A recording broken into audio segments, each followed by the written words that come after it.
Now, what I would call a really swinging human being is a person who lives on two levels at once.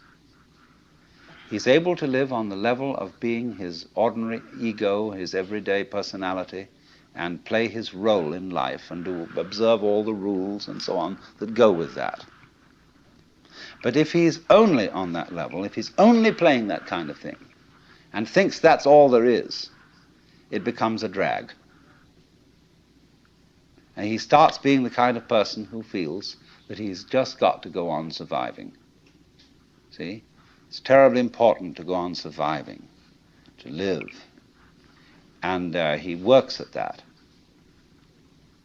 And his children learn the same attitude from him.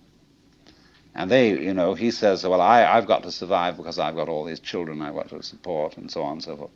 And then they take the same attitude, and they breed up children, and they feel compulsive about supporting them, because they've got to go on.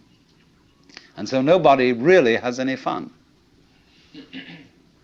It's just, we've got to make this thing, you see? And you don't have to.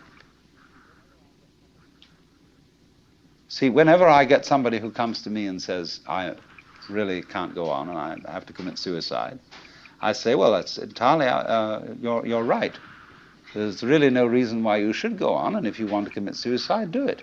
You can check out.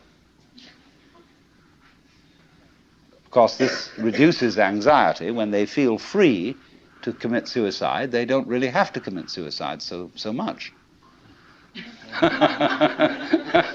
You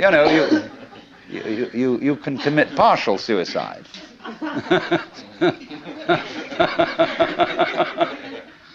So